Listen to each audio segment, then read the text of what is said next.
Talk of Podcast, podcast yang membahas tentang pemerintahan daerah.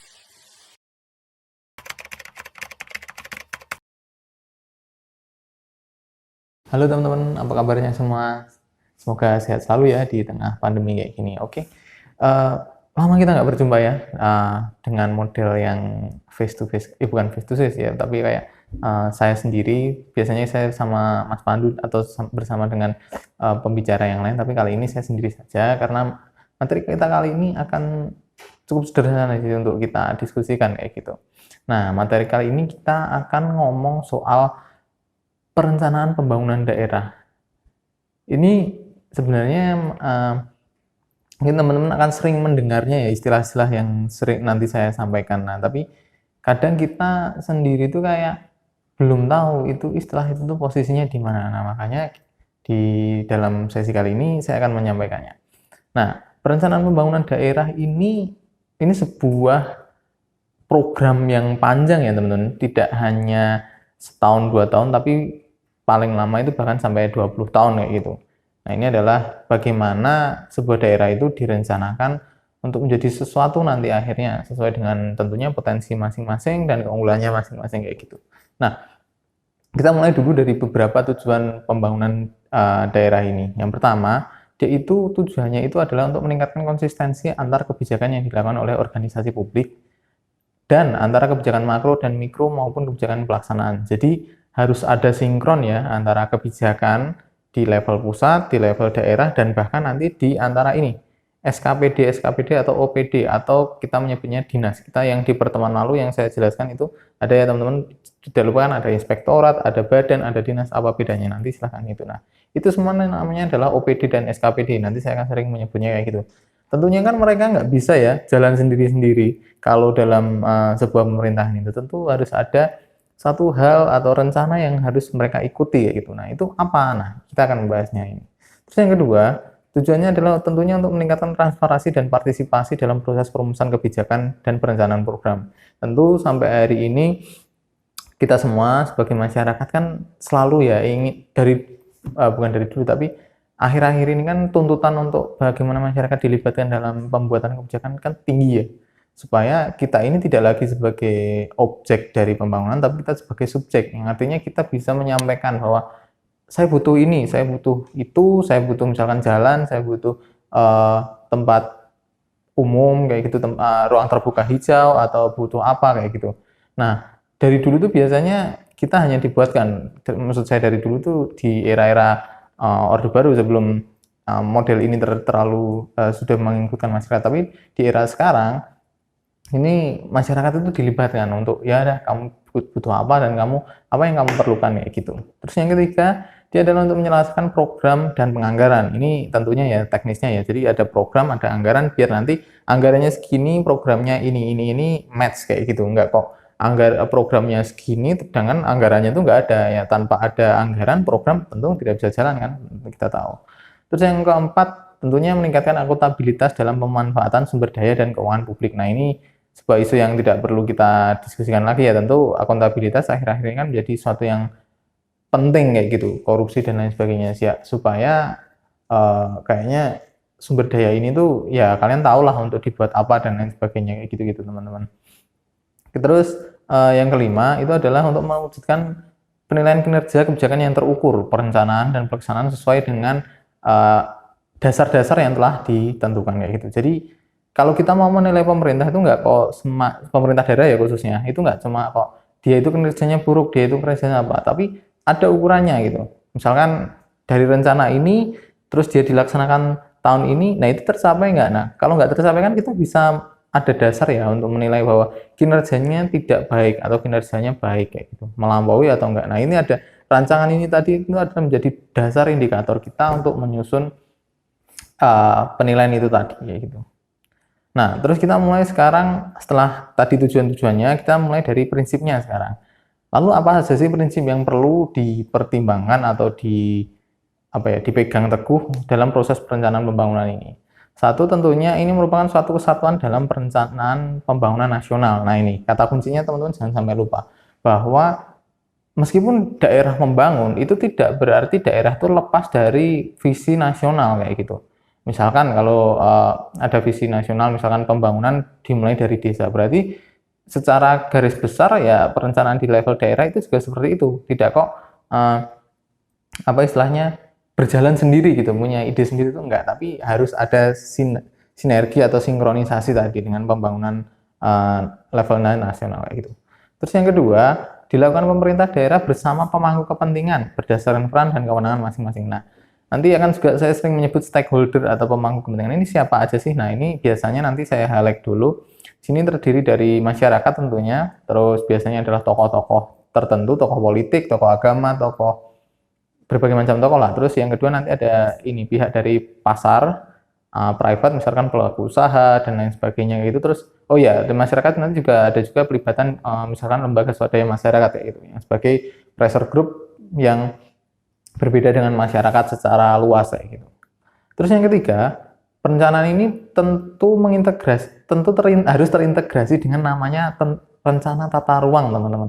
Rencana tata ruang daerah. Nah, teman-teman jangan, nah ini yang perlu ini ya.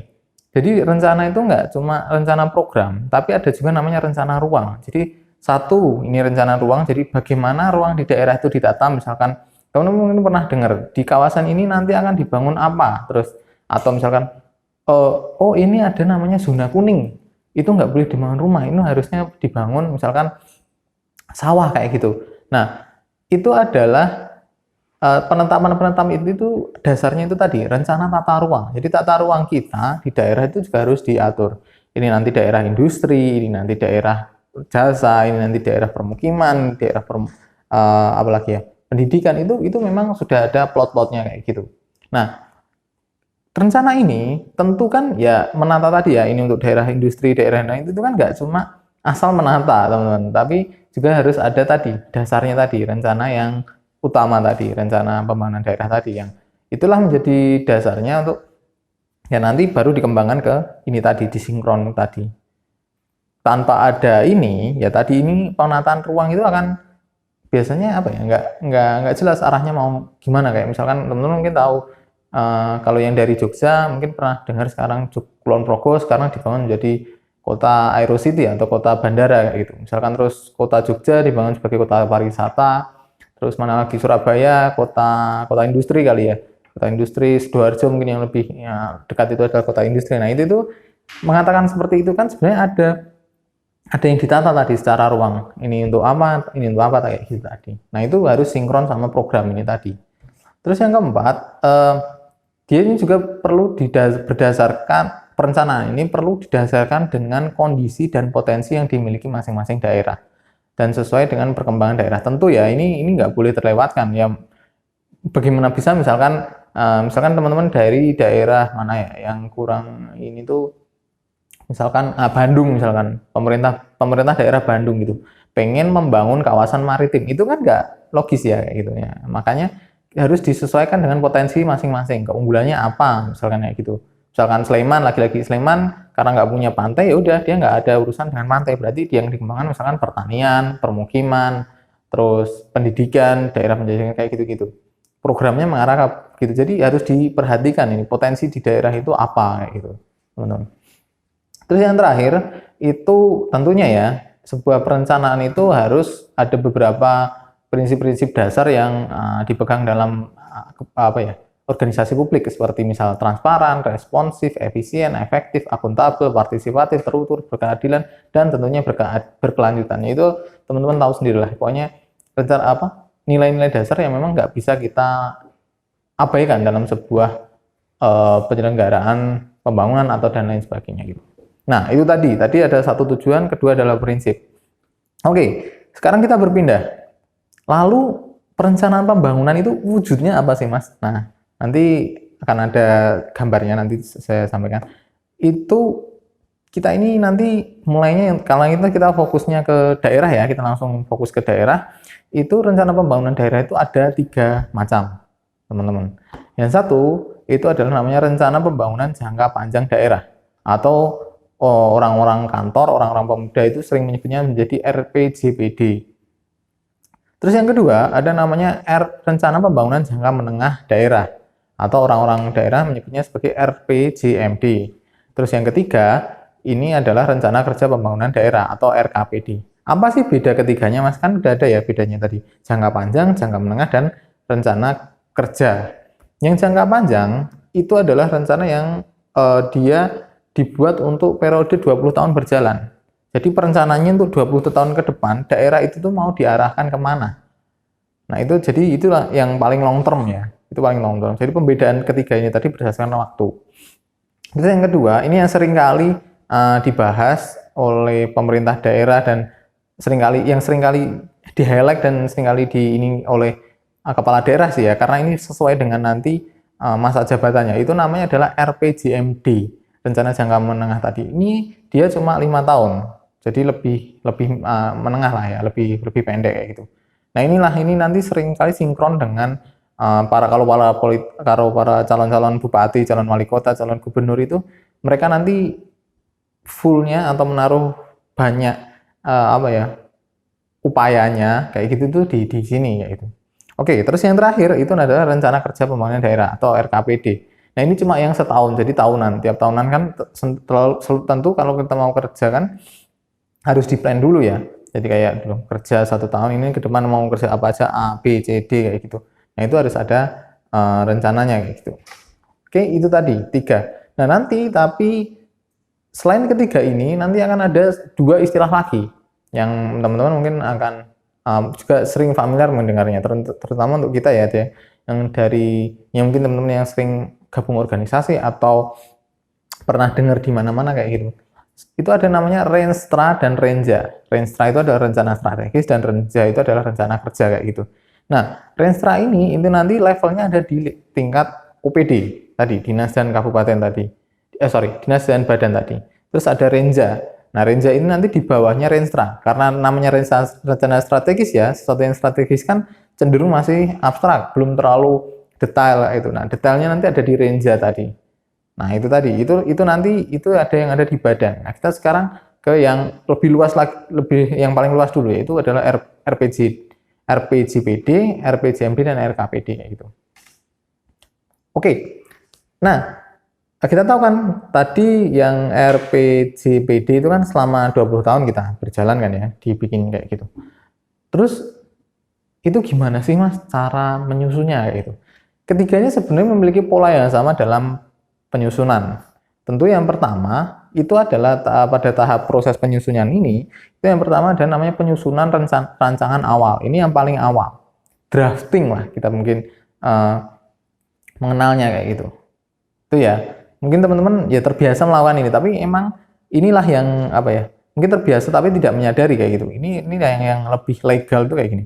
Drafting, perencanaan awal. Terus yang kedua, nah ini yang sering kali kita dengar di mana-mana tapi mungkin kita salah atau miskonsepsi. Ini adalah musrembang, musyawarah perencanaan pembangunan. Mungkin teman-teman pernah dengar di desa ya levelnya kayak musrembang des, musrembang dusun kayak itu atau dan lain sebagainya. Dan kita mungkin seringkali juga menggunakan, kita itu harus menyampaikan aspirasi kita di musrembang, tapi musrembang yang gimana kayak gitu. Nah, musrembang itu sebenarnya adalah tahapan dalam penyusunan rencana kerja ini tadi, teman-teman. Ketiga, itu adalah perumusan rancangan akhir. Jadi yang udah direncanakan dari musrembang tadi, terus di sini nanti dirumuskan lagi kayak gitu. Jadi hasil masukannya kayak gimana. Terus yang terakhir tentunya kita ditetapkan kayak gitu. Nah, tadi kan adalah polanya ya, pola penyusunan rencana pembangunan daerah. Nah, sekarang kita mendetaili satu-satu nih. Kita kupas bagaimana RPJPD, RPJMD, dan RKPD itu dibuat. Pertama, kita bahas yang RPJPD dulu, yang 20 tahun. Yang pertama, itu adalah proses perencanaan awal. Nah, di sini, ini peran Bapeda. Bapeda itu akan menyusun rencana awal dulu, tahun 2000, yang 20 tahun ini tadi. Setelah itu, Bapeda juga harus memperhatikan visi misi arah pembangunan nasional. Nah, ini titik tekannya ya. Arah pembangunan RPJP nasional. Nah, teman-teman mungkin ketemu istilah baru lagi. RPJP ya sama aja, rencana pembangunan jangka panjang nasional. Nah, jadi nanti yang dari nasional tadi terus nanti diturunkan itu harus disinkron sama RPJPD yang daerah ini. Nah, ini yang tadi adalah prinsip sinkronisasi itu masuknya di sini nanti. Terus yang kedua, itu yang levelnya provinsi ya. Kalau yang levelnya kabupaten, dia itu nanti harus menyesuaikan visi misi dan arah pembangunan RPJP provinsi kayak gitu. Jadi turun temurun. misalkan dari bawah dulu ya. Kalau dari bawah kita tarik lagi ke bawah. Desa itu nanti menyesuaikan kabupaten, kabupaten itu nanti menyesuaikan RPJP provinsi, provinsi itu nanti menyesuaikan RPJP nasional. Jadi kayak gitu ya tingkatannya. Terus setelah itu tadi nanti Bapeda itu akan mulai melakukan mulai menginventarisasi masukan-masukan yang sudah ada, yang telah ada ya, itu dari stakeholder tadi yang beberapa pihak yang saya sebutkan di awal, dan juga SKPD tadi kayak dinas A, B, C, dan badan dan lain sebagainya gitu. Itu adalah tahap awal. Bagaimana itu drafting dulu, drafting. Nah, tapi sebenarnya teman-teman harus jangan kok membayangkan tahap awal ini kosong melompong, enggak, tapi sebenarnya harus ini udah ada, udah misalkan daminya itu udah terjadi, udah ada lah. Tinggal nanti memasukkan masukan-masukan dari masyarakat, karena kalau dari awal kosong nanti lama tentunya di musrembangnya kayak gitu ya. Nah, setelah tahap ini adalah tahap musrembang. Draft awal tadi itu dibahas bersama. Nah, nanti dia yang melaksanakan itu si Bapeda, dia mengajak si pemangku kepentingan stakeholder itu untuk membahas draft ini kayak gitu. Terus ini mulai nanti di proses musrembang ini dilakukannya itu mulai dari penyampaian, pembahasan, hingga nanti ketemu kesepakatannya kayak gitu. Mana yang disepakati dan mana yang enggak disepakati kayak gitu. Nah, setelah ini tuh proses pelaksanaan musrembang ini tentunya tidak bisa lepas dari keputusan pemerintah kepala daerah. Jadi kepala daerah yang menetapkan kapan mulai boleh musrembang dan kapan berhenti kayak gitu dan lain sebagainya. Oke, setelah musrembang itu tadi berjalan, jadi kayak disampaikan keperluan pemangku kepentingan itu apa, terus bagaimana disesuaikan dengan draft tadi, kayak gitu. Udah terakomodasi belum? Kalau belum, terus bagaimana opsinya alternatif apa, kayak gitu-gitu teman-teman. Terus kemudian setelah itu tadi, jadilah nanti rancangan akhir. Ini tadi adalah hasil dari musrembang tadi. Nah, rancangan akhir ini harus ada 1 tahun sebelum RPJPD yang berjalan itu habis. Misalkan ya, RPJPD tahun ini, RPJPD saat ini itu berjalan habisnya itu tahun 2021. Berarti tahun 2020 kemarin, RPJPD untuk tahun 2022 sampai 2042 itu harus udah jadi dulu kayak gitu. Jadi udah harus dibentuk setahun sebelumnya. Nah, gitu ta. Nah, terus kalau udah tadi draft kasar, istilahnya yang hampir final bismillah kayak gitu, udah mulai selesai. Itu nanti kita disampaikan ke DPRD dalam bentuk raperda, rancangan peraturan daerah kayak gitu tadi ya.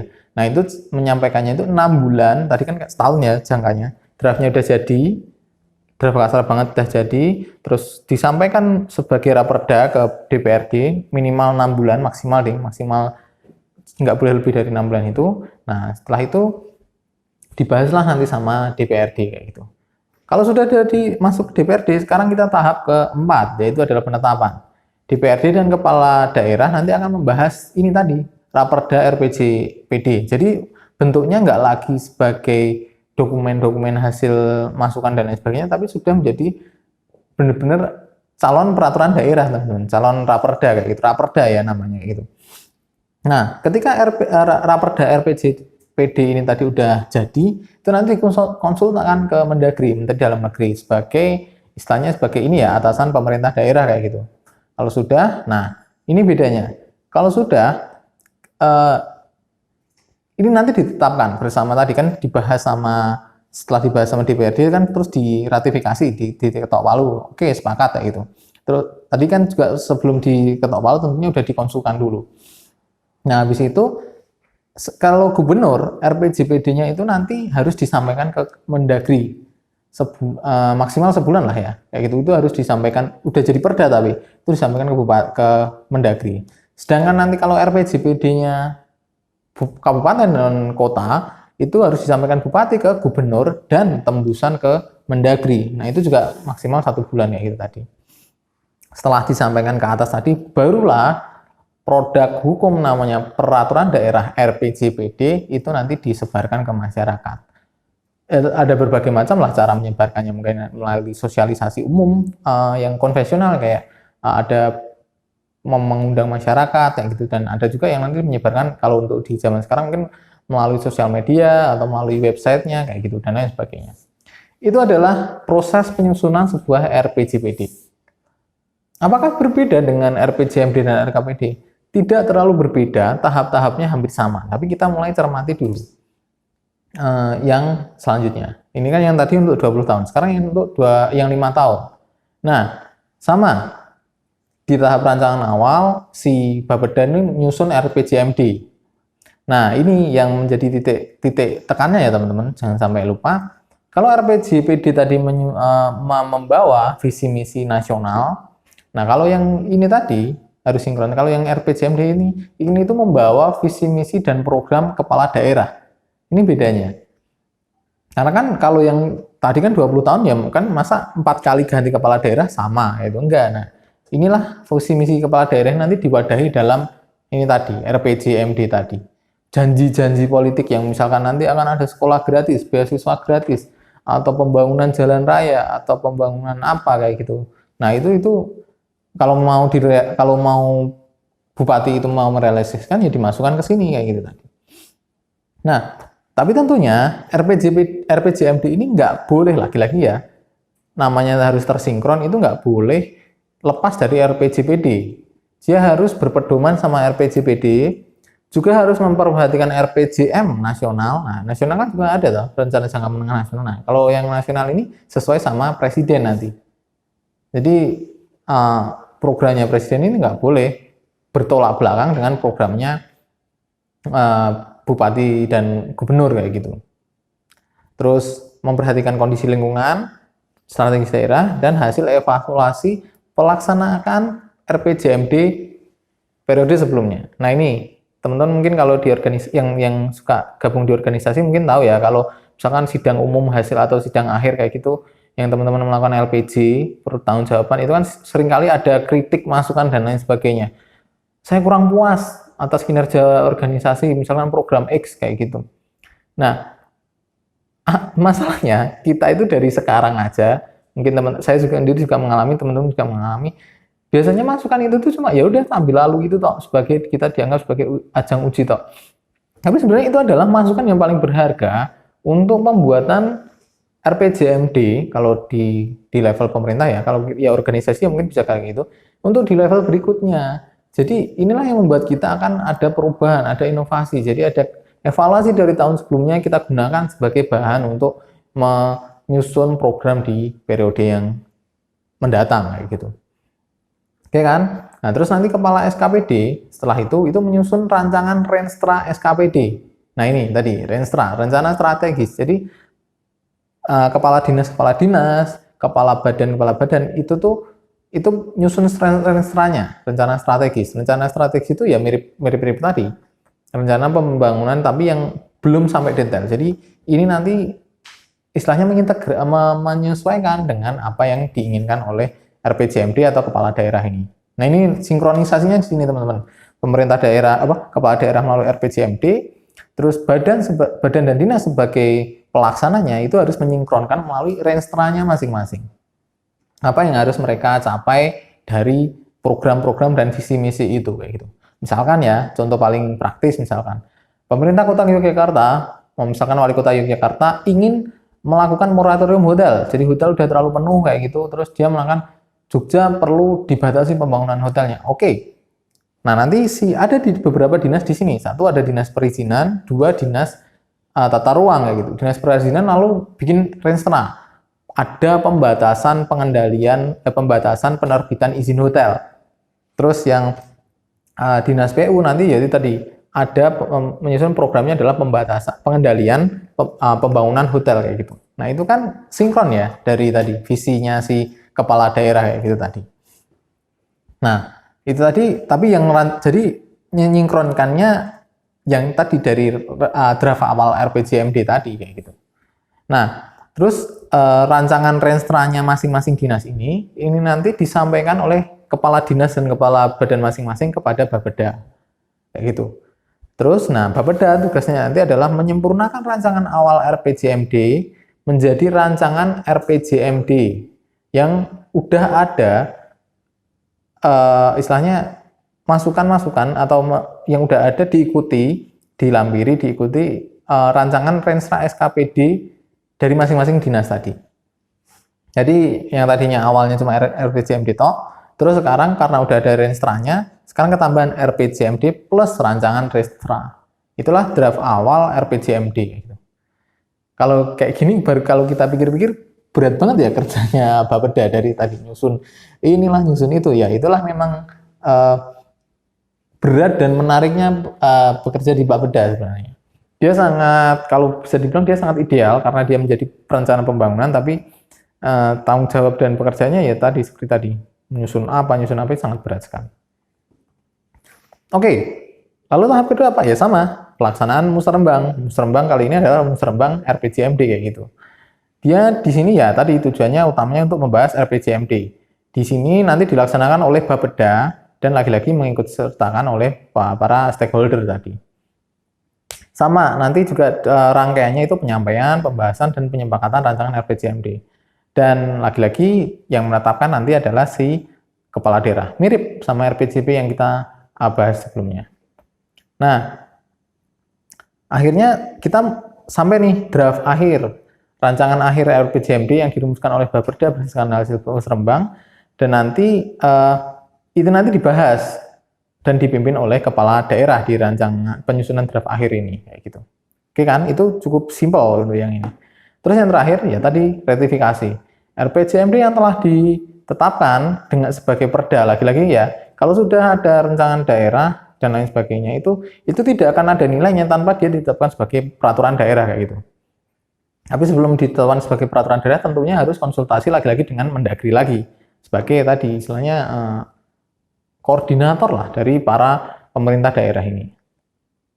Nah, untuk aturan-aturannya tadi, ditetapkan RPJMD itu harus ditetapkan paling lama 6 bulan setelah kepala daerah itu dilantik. Jadi, 6 bulan setelah kepala daerah itu dilantik, itu harus nyusun tadi, susun RPJMD, maksimal itu.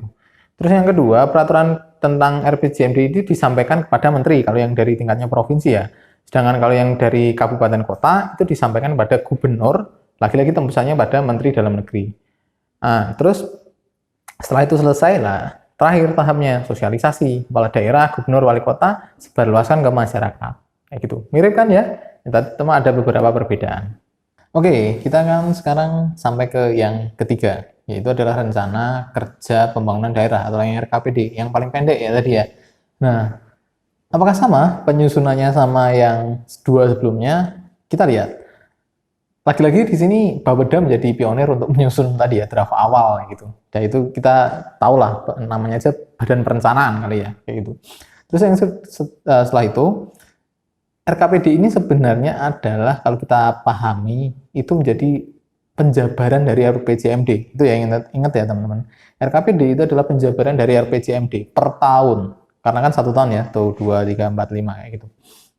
Nah, nanti si kepala daerah, bupati dan gubernur itu mengkoordinasikan penyusunan perencanaan RKPD menggunakan rancangan Renja SKPD dengan kepala SKPD. Nah, ini apa lagi nih? Renja itu adalah rencana kerja. Jadi kalau yang tadi Renstra itu kan rencana strategisnya. Strategisnya itu ya tadilah ada visinya kemana, arahnya kemana kayak gitu ya. Kalau rencana kerjanya ini langsung teknis. Misalkan tadi ya pembatasan pengendalian laju pembangunan hotel. Jadi rencana kerjanya nanti ya tahun ini hanya tidak menerbitkan izin pembangunan hotel sama sekali kayak gitu misalkan. Atau tahun ini hanya menyelesaikan 10 permohonan izin hotel tahun lalu kayak gitu. Jadi yang udah langsung detail kayak gitu. Nah, rancangan RKPD ini sebenarnya memuat rancangan kerangka ekonomi daerah, program prioritas pembangunan daerah, rencana kerja, pendanaan, serta perakiraan maju dengan mempertimbangkan kerangka pendanaan dan pagu indikatif. Baik yang bersumber dari APBD, anggaran daerah ya teman-teman, maupun sumber-sumber lain yang ditempuh melalui dorongan partisipasi masyarakat. Sumber lain kan ya APBD tentunya ada PAD tadi ya, mungkin misalkan ada dapat hibah, ada grant, ada bantuan dari misalkan dari organisasi internasional dan lain sebagainya, itu juga nanti masuk di sini. Nah, oke, namanya rencana kerja, tadi kan berarti detail dan dia harus program. Nah, nanti tentu namanya program itu kan nggak semua program itu sama ya. Program itu tentu ada yang namanya program prioritas dan ada program yang bisa dianggap ya biasa aja lah ya kayak gitu. Nah, program prioritas itu berorientasi pada pemenuhan. Ada namanya program prioritas yang dia memang utama gitu. di sini itu program-program ini tuh orientasinya adalah pemenuhan hak-hak dasar masyarakat dan pencapaian keadilan yang berkesinambungan dan keberlanjutan. Contohnya apa ya? Kayak misalkan program pengentasan kemiskinan, program kesejahteraan, lapangan pekerjaan, dan lain sebagainya. Jadi yang inti-inti itu menjadi program prioritas kayak gitu. Misalkan program pembangunan apa ya, pagar, pengecatan atau pembangunan rumah bupati kayak itu sebenarnya nggak masuk sama namanya program prioritas kayak gitu. Nah, lagi-lagi tadi ya, kalau udah ada rancangannya yang udah di drafting sama Bapeda sama beberapa kepala RKPD tadi yang tentunya ada renjanya tadi, jadi sama nanti draft RKPD plus renja SKPD masing-masing kayak gitu. Nah, draft ini nanti akhirnya menjadi bahan musrembang kayak gitu. Oke, tahap kedua, musrembang. Nah, di sini musrembang RKPD ini tadi melibatkan tidak hanya stakeholder, tapi di sini juga mengunggulkan partisipasi masyarakat daerah. Bagaimana sih perwakilan-perwakilan masyarakat atau ya siapa undangan kayak gitu, itu menyampaikan apa yang diinginkan mereka secara detail gitu. Misalkan saya pengen sungai apa ya? Misalkan di Jogja ada namanya Sungai Gajah Wong kayak gitu. Sungai Gajah Wong tahun kemarin banjir, mohon dibikin talut kayak gitu. Nah, itu kan permintaan yang langsung detail gitu. Terus RKPD musrembang RKPD ini dilakukan oleh Bapeda setiap tahun dalam rangka selain membahas untuk yang berjalan juga untuk membahas yang tahun ke depan ya, itu selanjutnya. Jadi tiap tahun tuh ada namanya musrembang untuk RKPD ini kayak gitu. Nah, musrembang RKPD ini kalau untuk yang provinsi itu dilaksanakan untuk keterpaduan antara renja SKPD dengan renja SKPD-nya provinsi dengan RKPD-nya kabupaten kota yang dalam provinsi tadi. Jadi bukan harus match ya, tapi seenggaknya itu juga sama gitu loh. Jadi misalkan rencana rencana kerjanya SKPD, misalkan Dinas Kesehatan Provinsi Yogyakarta kayak gitu. Misalkan dia pengen bikin apa ya, nolisasi demam berdarah kayak gitu. Nah, otomatis berarti ini kan juga harus memadukan antara misalkan pusat demam berdarah itu ada di mana? Ada di kota Yogyakarta misalkan tadi, provinsi DIY, terus pusat demam berdarah ada di kota. Nah, tentunya RKPD kota Yogyakarta tadi itu harus juga seenggaknya sinkron, ya nggak harus juga ya, berarti diupayakan atau memang diarahkan agar sinkron dengan tadi tujuan tadi, nolisasi demam berdarah tadi. Berarti nanti ada di RKPD Kota Yogyakarta itu salah satunya misalkan pemberantasan jentik-jentik nyamuk, terus penyebaran ABT, terus penutupan tempat-tempat yang berpotensi, terus penyebaran apa itu? Sekarang ditemukan jenis nyamuk baru yang bisa mencegah demam berdarah kayak gitu-gitu, teman-teman. Kayak gitu. Nah, ini tuh dilaksanakan kalau untuk yang di RKPD kota itu untuk keterpaduan antara, kalau yang tadi kan yang provinsi ya. Nah, sekarang kalau yang untuk musrembang RKPD kota ini untuk gimana? Nah, kalau untuk RKPD kota ini untuk mengintegrasikan tadi, menyesuaikan antara rencana SKPD-nya di dinas, misalkan dinas kota Yogyakarta, dinas kesehatan Yogyakarta, dengan rencana pembangunan. Nah, ini rencana pembangunan kecamatan, teman-teman. Jadi turun lagi. Kalau di kota Yogyakarta sekarang udah nggak ada kecamatan, adanya ada Kepanompon kali ya, kayak gitu. Kalau di Surabaya mungkin kayak gitu. Jadi ada kecamatan, diturunkan kecamatan. Jadi harus match juga antara kecamatan sama tadi, dinas tadi. Nah, musyawarah RKPD di tingkat provinsi, itu yang memfasilitasi itu nanti adalah Kemendagri, teman-teman. Bedanya ya gitu. Sedangkan kalau di RKPD di kabupaten kota, musrembangnya itu yang memfasilitasi itu adalah pemerintah provinsi kayak gitu. Nah, musrembang RKPD kota, kabupaten itu mulai dari ini urutannya ya, nanti kita akan detailkan lagi habis ini. Urut-urutannya, pertama itu adalah kalau kita di level di kota, di desa kota tadi, itu musrembangnya itu mulainya itu gimana sih Mas? Kayak mungkin teman-teman dari tadi mungkin masih membayangkan ya, gimana cara masyarakat itu bisa berpartisipasi dalam penyusunan ini. Kayak itu kayak gimana ya modelnya, gimana sih, apakah kita datang ke Bapeda terus ngomong, Pak saya bikin ini, apakah gitu? Nah, sebenarnya prosesnya itu adalah nanti dimulai dari sini, musrembang RKPD yang dari kabupaten kota ini. Dimulai itu dari musrembang desa. Tadi, ada Musrembang Des, ada Musrembang Dus. Nah, Musrembang Des sama Musrembang Dus nanti naik ke kota kayak gitu. Nah, ini tadi di Musrembang Des ini sebenarnya des desa ya, atau Musrembang kelurahan kali ya. Kelurahan itu nanti ya namanya ada lagi lah, biasanya Musrembang. Nah, itu disinilah masyarakat itu bisa dengan secara luasa menyampaikan aspirasinya. Makanya harapannya kalau teman-teman ya di desanya masing-masing atau di kelurahannya masing-masing itu ada tawaran, undangan, ajakan untuk berpartisipasi dalam Musrembang Des, maka kalau teman-teman merasa ingin berpartisipasi dalam pembangunan, ya joinlah dalam undangan ini dan sampaikan apa yang teman-teman harapkan ya gitu. Nah, setelah di Musrembang RKPD Kabupaten Kota tadi selesai ya, nah nanti baru Musrembang provinsi ya gitu, naik ke provinsi. Jadi hasil desa naik ke kota, kabupaten nanti naik ke provinsi ya gitu. Nah, setelah itu, nanti Kemendagri akan menyelenggarakan pertemuan koordinasi pasca Musrembang provinsi. Jadi ya udah, ini nanti dikoordinasiin dulu. Match-nya nanti gimana antara kabupaten-kabupaten ini, nanti samakan persepsinya kayak gitu. Nah, Pemprov nanti akan, sedangkan itu tadi untuk yang provinsi, tapi kalau untuk yang kabupaten kota nanti yang menyelenggarakan yang memfasilitasi koordinasi pasca Musrembang itu nanti si pemerintah provinsi kayak gitu. Nah, setelah tadi kan proses Musrembang yang ini tuh memang agak panjang, memang agak detail dan memang agaknya karena ya memang inilah yang menjadi titik awal Musrembang yang selama ini kita tahu tuh yang ini tadi di RKPD ini tadi yang lebih detailnya gitu.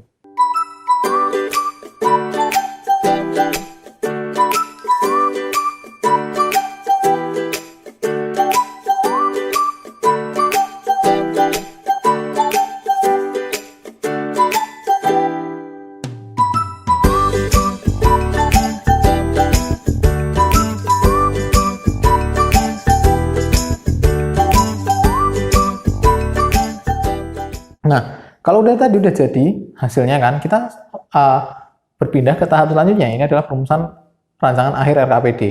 Hasil Musrembang RKPD tadi nanti akan menjadi dasar rancangan akhir yang drafting lagi-lagi oleh Bapeda. Rancangan akhir RKPD ini disusun tadi hasil Musrembang dan dilengkapi dengan pendanaan yang menunjukkan perakiraan maju. Jadi dananya berapa dan kemungkinan nanti forecastingnya ini gimana, progres ini, kebijakan ini dan lain sebagainya gitu. Oke, setelah ketemu draftnya, tersusun draftnya, ya lagi-lagi kita berpindah ke tahap selanjutnya yang keempat terakhir, yaitu adalah ditetapkan, RKPD-nya ditetapkan.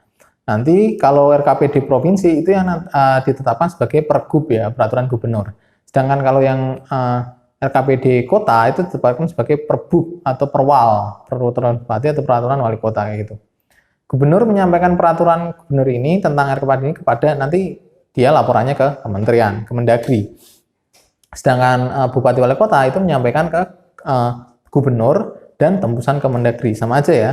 Terus kalau RKPD nanti dijadikan sebagai dasar penyusunan anggaran pendapatan belanja daerah. Jadi teman-teman mungkin bertanya-tanya sih, mungkin pernah lah iseng-iseng buka APBD gitu, APBD daerahnya masing-masing. Terus teman-teman bertanya, nah ini dana ini tuh larinya kemana atau larinya bagaimana atau didapatkannya gimana kayak gitu. Nah ini sebenarnya RKPD inilah yang mempunyai peran besar dalam membentuk tadi APBD tadi. Maksudnya belanjanya tadi untuk kemana aja itu yang membentuk itu tadi ini tadi. Oke kan, terus setelah itu tadi ya lagi-lagi tahap terakhir kepala daerah nanti menyebarluaskan tadi kalau yang provinsi jadinya pergub, kalau yang kabupaten nanti jadinya perbub atau perwal gitu ke masyarakat luas tentunya. Itu adalah tahap akhir kayak gitu. Oke, itu tadi adalah rencana pembangunan daerah. Ada 3 ya, jangan lupa ada RPJP yang 20 tahun, ada RPJMD yang 5 tahun, dan ada RKPD yang tahunan, yang lebih teknisan, kayak gitu bisa bilang. Itu tadi kita bisa mengatakan ini adalah rencana yang bersifat global, artinya pemerintah daerah secara keseluruhan ya gitu. Nah, tentu kalau tadi kan berarti diikuti oleh semua pemerintah daerah ya. Nah, tadi ada juga beberapa istilah yang saya sebutkan ya. Ini soal Renstra dan Renja SKPD. Nah, tentu sebagai sebuah organisasi, misalkan dinas kesehatan, dinas pendidikan, dinas kebudayaan, atau dinas transmigrasi dan lain sebagainya, tentu dia juga sama, dia tidak bisa bekerja tanpa adanya perencanaan kayak gini, teman-teman. Nah, oleh karena itu, di setiap dinas-dinas tadi, itu ada namanya Renstra dan Renja tadi. Renstra ini isinya itu adalah visi, misi, tujuan strategi, kebijakan, program, dan kegiatan pembangunan sesuai dengan tupoksinya masing-masing. Misalkan dinas pendidikan ya berarti otomatis soal visi, misi, dan kebijakan pendidikan. Dinas kesehatan ya soal kesehatan kayak gitu. Cara menyusunnya Renstra dinas kesehatan ya, dinas kesehatan, dinas pendidikan, atau Renstra SKPD ini lagi-lagi berpedoman nama RPJMD dan bersifat indikatif, artinya kayak diindikasi gitu, ini ada apa kayak gitu, terus nanti dimasukkan kayak gitu. Nah, terus setelah itu si kecamatan di bawahnya SKPD nanti juga harus menyusun namanya Renstra ini, kayak Renstra kecamatan levelnya, sebagai nanti supaya sinkron sama ini tadi. Nah, Renstra SKPD yang nanti ditetapkan oleh keputusan si kepala SKPD. Jadi kayak peraturan kepala dinas kayak gitu.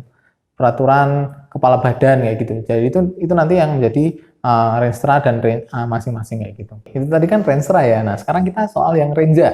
Renjanya dinas-dinas atau OPD SKPD ini.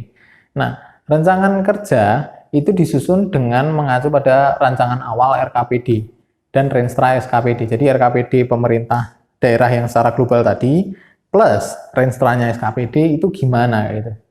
Nah, terus nanti itu juga selain itu juga ada pertimbangan hasil evaluasi program dan kegiatan periode sebelumnya. Jadi ada 1, 2, 3, terus tambah lagi masalah yang akan dihadapi dan usulan program serta kegiatan yang berasal dari masyarakat. Jadi ada berapa komponen ini? 1, 2, 3, 4, 5 kayak gitu. Nah, itu ada beberapa komponen yang nanti harus disarikan, dimasukkan atau diproses menjadi sebuah rencana kerja kayak gitu. Nah, rancangan kerja ini tadi itu memuat kebijakan, program, dan kegiatan pembangunan yang dilaksanakan langsung oleh pemerintah daerah maupun yang ditempuh dengan mendorong partisipasi masyarakat. Maksudnya gimana nih yang mendorong partisipasi masyarakat? Artinya kayak ada pemerintah daerah tuh hanya memberikan pendampingan dan biasanya dia dana kayak gitu. Misalkan ada dana apa untuk kelurahan X kayak gitu atau kelurahan desa Y, dana misalkan pembersihan kawasan gitu, nanti pemerintah daerah ngasih dana, nanti desanya itu nanti sendiri yang mengelola dan mengimplementasikan lah program itu. Jadi partisipasi masyarakat yang berjalan gitu, bukan pemerintah yang meng-hire pihak ketiga untuk menyelesaikan permasalahan itu kayak gitu. Nah, program dan kegiatan meliputi program dan kegiatan yang sedang berjalan, kegiatan alternatif atau yang baru, indikator kinerja, dan kelompok sasaran yang menjadi bahan utama RKPD, serta menunjukkan perakhiran maju. Nah, ini udah kelihatan ya, lebih detail ya. Ada program yang ada berjalan, kegiatan alternatifnya apa, terus indikatornya nanti apa. Nah, ini indikator dan kelompoknya. Ini dua ini nanti kan bisa untuk mengkontrol berhasil atau enggaknya tadi. Nah, terus yang selanjutnya, rancangan ini tuh nanti dibahas dari forumnya SKPD, forumnya dinas-dinas tadi, forum dinas itu. Nah, nanti dibahasnya itu diselenggarakan bersama lagi-lagi tadi antara stakeholder dan masyarakat, ya masyarakat ya terlibat tentunya untuk menentukan prioritas kegiatan mana yang didahulukan, mana yang nanti dulu kayak gitu. Nah, terus ya lagi-lagi namanya levelnya SKPD ya nanti yang menentukan adalah si kepala SKPD atau kepala dinas atau kepala badan kayak gitu. Oke, itu tadi ya teman-teman, rencana pembangunan daerah. Jadi ada 3 yang secara global, RPJPD, RPJMD, dan RKPD, dan ada 2 yang sifatnya organisasional, yang ada nanti di level-level organisasi. 1 Renstra dan 1 Renja tadi. Nah, teman-teman mungkin akan sering kali bertemu dengan 2 yang ini ya, yang Renstra dan Renja tadi. Tapi jangan lupa untuk yang ini juga kayak gitu. Mungkin teman-teman sekarang sudah bisa mengimplementasikan soal Renja dan Renstra di organisasi masing-masing. Nah, nanti juga mungkin teman-teman bisa bereksperimen untuk menyesuaikan dengan tadi RPJMD atau rencana di organisasi yang lebih besar. Misalkan kalau di HIMA nanti disesuaikan sama di BEM atau disesuaikan sama di UNIF kayak gitu. Coba aja di eksperimen kayak gitu. Bisa jadi itu menjadi latihan teman-teman untuk menjadi seorang perencana pembangunan daerah kayak gitu tadi. Oke teman-teman, itu saja mungkin yang saya sampaikan. Semoga teman-teman memahami apa yang saya sampaikan, dan misalkan nanti ada yang masih bingung, perlu ditanyakan, silakan sampaikan di kolom komentar dan nanti bisa saya tanggapi secara lebih lanjut. Oke, makasih, sampai jumpa semuanya.